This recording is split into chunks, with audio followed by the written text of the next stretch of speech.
Welcome to the Enchanted Library, where we turn the pages of books, beautiful and old, living and magical. It's time to curl up, get cozy, and join us on an adventure.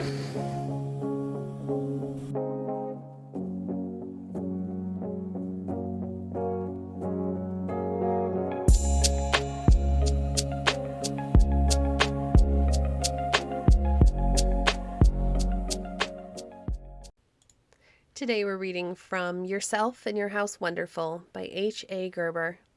Chapter 2, What Goes into Your House. If you look into your mouth, keeping your tongue down, you will see a hole in the back. This hole leads to a kind of stairway which runs up into your nose and ears and down into your stomach and lungs. The part running down looks like two tubes. One of these tubes is used for the air we breathe, and the other for the food we eat. Instead of steps, these stairways or tubes have elastic rings which open and shut, as you can feel if you choose next time you swallow. You surely know that you can take in air as well as food through your mouth if you care to do so. Well, the air tube or staircase is nearer the front of your body than the food tube or staircase. In fact, it opens just behind the hole you see in the back of your mouth. When the tongue gathers up the food to throw it down the food tube, which is just behind the air tube, the master quickly telegraphs to the little doorkeeper, who opens and shuts the air tube, saying, "Food coming, shut that door." Right away, a little trap door closes the opening of the air hole, and the tongue pushes the food back over it until it rolls down the food tube, where each step or ring opens to receive it and then closes behind it, so as to prevent it going in any but the right direction. It is because there are such elastic rings in our food tubes that clowns at the circus can eat and drink even while standing on their heads. Although you might think the food and water would then run down into their noses or ears, it all goes to the right place, thanks to those useful little rings. At the bottom of the food or back stairway, there is a little room called the stomach. This room, too, is all lined with skin. It is shaped something like a big pear, and is so elastic that it can stretch so as to receive quite a quantity of food at one time. This little room is also something like a cradle or swing, for it rocks and shakes the food for 1, 2, or 3 hours so as to mix it up quite nicely. Now, we are going to make believe, although the little room is really quite empty, that there is a little dwarf who lives down there, because I want you to know just what goes on in it. When the master telegraphs to the tongue, "Throw that food downstairs," he also sends a message to the stomach saying, "Food coming, get ready to receive it." Then the dwarf runs to the tube or stairway, and when the food drops down into the stomach, he looks it all over very carefully. If it is good, wholesome food, the dwarf is greatly pleased. He rubs his hands with glee and says, "Bread, that's good, and nicely chewed too. That's sensible, all mixed up with spittle. Ah, just the way it should be. That will make fine blood, bone, muscle, and nerves." Meanwhile, the front door upstairs has opened to receive a mouthful of meat, which the master saw coming too. Again he telegraphs to the teeth, "Tear up that meat," to the tongue, "Turn it over and over," and to the spittle buckets, "Moisten it." When the meat is just like pulp, the master bids the tongue throw it down the food tube into the stomach. Again the air tube closes, the food passes safely over the little trap door, and rolls downstairs, where the little dwarf in the stomach receives it, saying, "Ah, meat, and well chewed too. That is right. Meat should always be chewed up fine, or it gives me a world of trouble. I am glad to see that the teeth and tongue upstairs are doing their duty. Master must have reminded them to chew their food carefully. Sometimes he is so taken up attending to other duties that he forgets all about it. Then the jaws stop moving, the teeth don't chew, the tongue won't turn the food over and over, and the lazy thing gets rid of it all by throwing it downstairs whole. That does make me very cross, I must say.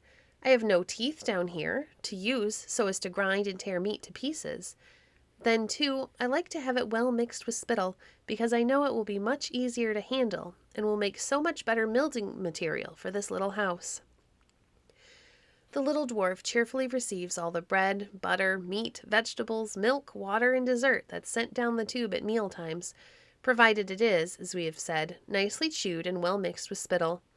But he gets very cross when you pour a lot of ice water, for instance, down the food tube. "Bother," he says. "I do wish my master would not allow that. Here is a lot of cold water. Now I'll have to warm it all up before I can go on with my work. Why didn't he remind the mouth to hold it long enough to warm it a bit before sending it down to me?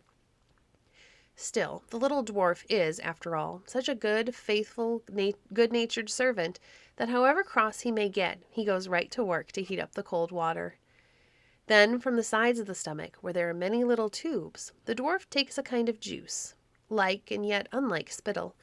This is now mixed up with the food, which the stomach next churns up and down and around for 1, 2, or 3 hours, until it is all mixed up into a soft mass, and so changed that you could not tell any more which part was meat or bread or vegetables.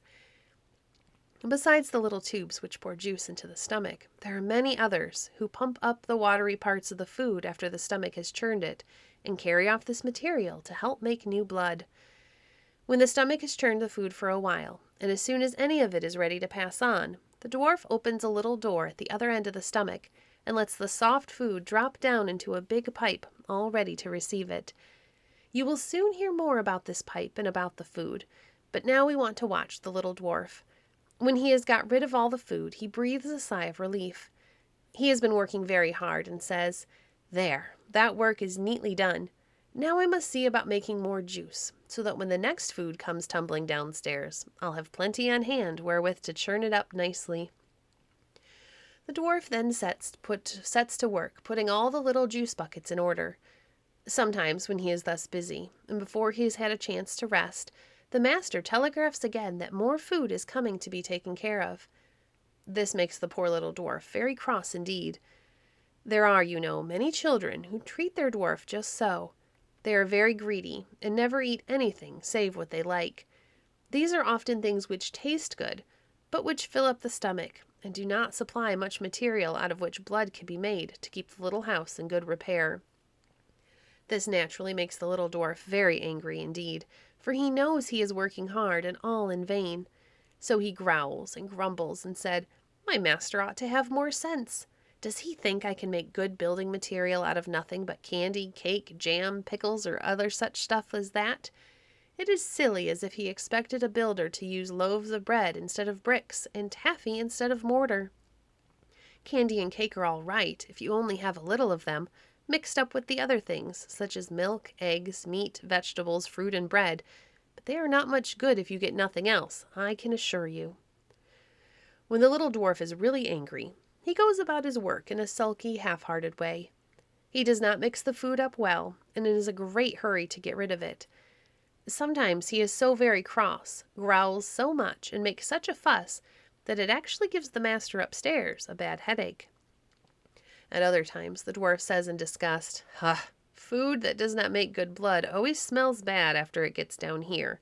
Now, I'll let a whiff of the bad smell creep back upstairs, so that master can know what a great mistake it is to send such stuff down here." Then the dwarf opens the upper door, and the smell creeps up, fills the staircase and hallways, and even rushes out of the mouth or front door. Then other people can smell it too, for sometimes one hears them say, "Oh, so-and-so has such bad breath. Surely he has eaten something that does not agree with him." As I have told you, the stomach dwarf is really a good-natured, obliging little fellow.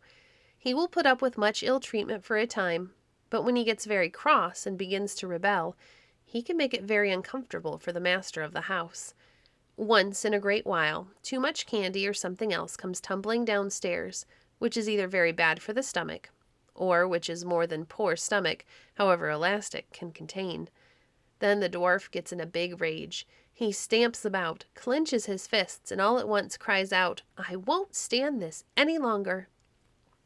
With that, he gives the stomach such a fierce turn and shake that all the food which is in it is hurled upstairs again with great force. The master, whose head generally aches at this time because of the noise the dwarf has made, although no one else can hear it, now receives word that food is coming up the staircase. Now, as you know, this is not the usual direction in which food travels, and the master is horribly put out and disgusted at having things go wrong. Still, he cannot help it now, for he quickly telegraphs to the trapdoor to close and the front door to open.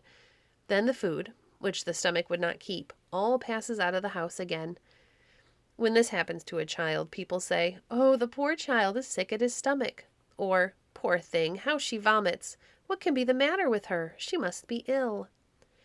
The real trouble, generally, is that the child has ill-treated its poor stomach until at last rebels and takes its revenge by ill-treating the child for a little while, so as to teach the youngster to behave more sensibly another time. When the stomach has thus been forced to punish its master for much ill use, it is just as well to give it a chance to rest. After a few hours of lying down, one can sip a little hot water into which was put a pinch of salt. This flows down the staircase and into the stomach, where the dwarf is glad to use it to wash out his little room and make it all sweet and clean once more. About a half-hour later, if the dwarf is very quiet and the master's head stops aching, a little warm milk and toast is very good. Generally, the dwarf receives this food very kindly, and if the master sends nothing but very plain food down to him for the next few days, he is likely to recover all his cheerful spirits and good temper, and to be once more the obliging, hard-working little servant whom I've already described. Still, there is something besides wrong food, or too much of it, which is very likely to put the stomach dwarf out of temper. That is eating too often, and you will see it is quite natural that this should make him cross, when I explain to you just how it affects him. As I told you, the stomach dwarf receives all the food which comes down at meal times, and then sets to work to churn it up. This takes 1, 2, or 3 hours, sometimes even more. The length of time depends partly upon the kind of food which was sent down to it, partly upon the quantity, and partly whether it was well chewed and nicely mixed with spittle. If during 1, 2, or 3 more hours a telegram suddenly comes from the master saying, "More food is coming down the stairway," the dwarf has to stop work so as to go and receive it. Then he has to mix this new food with juice, and shake and stir it so as to get it ready to handle with the rest. Meantime, the food, which he has been obliged to stop working over, and which has grown very hot in the stomach, begins to spoil, and by the time the dwarf can attend to it once more, it is partly rotten and no longer good to make blood. Then the dwarf grumbles and says, "To think of all this nice food spoiling and going to waste, after everyone has had the trouble to get it ready and send it down here. Yes, it is a shame. It is good for nothing now. It won't make good blood no matter how hard I try. If my master only had a little sense, he would have kept that front door tightly shut. The very idea of letting in candy, cake, or any other stuff while I am still busy. He ought to know better. If he does not look out, I'll get angry and kick." Then, too, food sometimes comes tumbling down at the very minute when the poor dwarf has got rid of the last meal, is longing for a little rest and a chance to make some more juice. This, too, makes him very angry indeed. Now, there are some children who never give their poor stomach dwarfs a chance to rest as long as they are awake. The little fellow is kept busy with a bit of this and a taste of that, and has to work all the time. Just stop and think how you would like to be treated in that way, and whether it is quite fair that you should treat your stomach dwarf so. You surely see now why older people often say to children, "You should not eat between meals." Yes, the older people are quite right. It is not good for your health to eat any but regular hours, and you should take only just enough of the most wholesome kind of food. If you are strong, if you sleep well, and if you have rosy cheeks, it won't hurt you a bit to have a little plain cake or candy for dessert.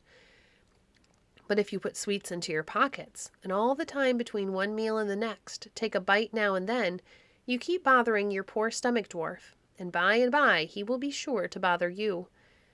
Once in a while, a fruit stone or a button or a bit of bone is swallowed by accident and comes into the stomach. The little dwarf turns this strange thing over and over, shakes it and moistens it. Only when he finds that he can do nothing with it does he allow to pass on into the big tube, so as to get rid of it as quickly as possible. Sometimes the stomach dwarf, however badly treated, works on month after month and year after year as best he can, but he is nevertheless growing always weaker and more tired, so that by the time his master is grown up, he will be quite worn out and hardly able to work any more at all. Then the master will always be more or less sick and uncomfortable. He will have to have a doctor to take lots of nasty medicine, will be allowed to eat and drink only certain things, and be obliged to spend ever so much time and money taking care of a stomach, which, if treated well in childhood, would have grown up stronger rather than weaker, and would have proved a faithful little servant as long as its master needed it. Until a baby is a year old at least, it should never have the smallest taste of anything except milk mother gives it, or the food carefully prepared for it in its bottle. When most of baby's teeth have come through, it may have a crust of bread or a cracker to bite upon, besides having milk, baby food, and sometimes a soft-boiled egg. Little by little as he grows older, baby learns to eat hominy, rice, oatmeal, mashed potatoes with gravy, and other soft and simple things. But it is only when a child has all his teeth, when you can make him clearly understand that he must chew the food he puts into his mouth, that it is at all safe to give him even the tiniest bit of meat or anything hard. This is so well known by wise doctors that there is a law in France to forbid giving any solid food to children under 2 years of age. Any person doing so is therefore arrested, put in prison, or fined, just as happens here when anyone steals. In France, they say such people are robbing the baby of his health, his most precious possession, and they are right. There are some parents, who really should know much better, who give small children a wee taste of every different kind of food upon the table, just to see what they will do. These people sometimes laugh until they cry over the funny faces babies make. This is not only silly, it is also very unkind to treat poor children so badly. You know how tender a baby's outer skin is. Well, the skin inside a baby is very, very delicate too. It is so delicate that the least little thing can make it very sore. Even a wee little taste of one of the many things which grown-up people can eat, without it doing them any harm at all, is therefore very bad for a baby. Of course, after baby has once tasted sugar, candy, cake, and many other things which please him while in his mouth, he wants more. Poor baby doesn't know that as yet none of the right kind of juice in his mouth or down in his stomach to mix up with this food and turn it into blood, but the older people ought to know that. The food that goes down into his little stomach, where the dwarf, who is all ready to take care of milk or baby food only, does not know what to do with the strange stuff which has come down to him. He shakes it up, but that only makes the tender stomach skin very sore and uncomfortable. Then poor baby frets and cries, and everyone wonders, why is that child so dreadfully cross? After baby has been very unhappy, and has made others unhappy too, someone may suggest he has a pain, and give him a little medicine to stop it. But if baby had nothing but his own food, and only at the right time so that his stomach could have a little rest, he would probably not have needed this medicine at all, and would have been saved the discomfort he had to endure. A baby who has never tasted cake or candy or anything but what he should eat does not know that the other things are good, so of course he does not want them, and he is much more likely to grow up strong and happy without them. I have heard people say, "Oh, but baby sees me eat these things, and he wants to eat them too." Well, baby sees you light a fire, ride a bicycle, sew on the machine, and do a host of other things which you would not dream of letting him do. Never mind how much he wanted to do them or how hard he cried. And after all, there are really no worse for baby than feeding him the wrong kind of food. Even little babies can soon learn not to ask for or touch certain things, if the older people are only wise and patient with the way they teach him. If baby once learns that he never gets anything to eat save what is put on his own plate or into his own mug, he will not give nearly so much trouble as if he is allowed to taste what other people eat. Some wise mammas know this very well, and are therefore very strict and careful, but many others do not know or understand this, and their poor baby suffers. Sometimes older brothers and sisters have to take care of baby while mother is out or busy. If you ever have to do so, you should be very careful not to give baby even a taste of food you may be eating, because as you now know, his stomach is not yet ready for it, and you may make him very ill. Until 3 or 4 years of age, a child's meat and other food should be minced very fine, or mashed, before he is allowed to put it in his mouth. But even then he should be taught to chew it well. When he has learned to do so thoroughly, and when you are quite sure he can be trusted, you can give him meat which has been cut into small pieces, and it will do him no harm. The lining of all children's stomachs is so very tender that they should never eat highly seasoned things, and until they are grown up, they should never touch tea, coffee, mustard, pepper, pickles, or such things. Even then, they should use these things only very moderately, for they do not make blood and can do harm. You may be greatly surprised to hear this, and you may say, "Oh, nonsense! I have eaten pickles and mustard, and have drunk tea and coffee often. It has never done me any harm, and I like all those things." As I have told you, the skin lining your stomach is very thin and sensitive. In fact, much thinner and far more sensitive than the skin covering even the inner part of your arm. Now, take for instance a small spoonful of mustard, just as much as you would put on your plate. Lay it on your arm, just above your wrist, and tie a cloth over it to keep it in place. Leave the mustard there 2 or 3 hours. That is the length of time the mustard would remain in your stomach, and then see what happens. Remember, just the same thing, only far worse, happens down in your stomach. For the skin there feels the effect of the mustard much more quickly than the thick skin upon your arm. When you are quite grown up, and when the skin of your stomach has grown tough with age and use, a little mustard may not do you any harm, but may even do you much good. But such things, while wholesome for grown-up people, are decidedly bad for all children. I have known some children who, after trying the mustard experiment for themselves, and receiving the explanation which I have here given, have been wise enough to get up all highly seasoned and spiced things, and drinking tea and coffee, although they were very fond of them all. In a few cases, the parents, not understanding the reason of this change in their children's diet, made great fun of them, said it was a cranky notion, and declared they had always eaten and drunk such things, and so had their parents, some of which had lived to be 80. All of this is very true, but people who lived to be 80, in spite of eating the wrong kind of food and drinking tea and coffee, would certainly have lived to 100, had they done so without unwholesome things, especially when they were young. None but very plain food should ever pass a child's lips, and certainly no child should ever drink anything but water or milk, or once in a great while, a little cocoa, chocolate, lemonade, or some simple fruit syrup. All other drinks, even cider, root beer, and soda water, are not good for children, as will be explained to you further on.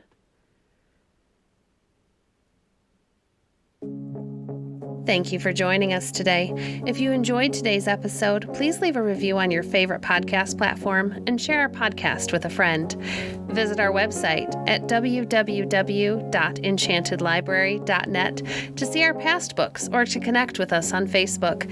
If you'd like to support the work we do, you can visit our Patreon page at patreon.com/enchantedlibrary. We appreciate your support. Until next time, friends, happy reading.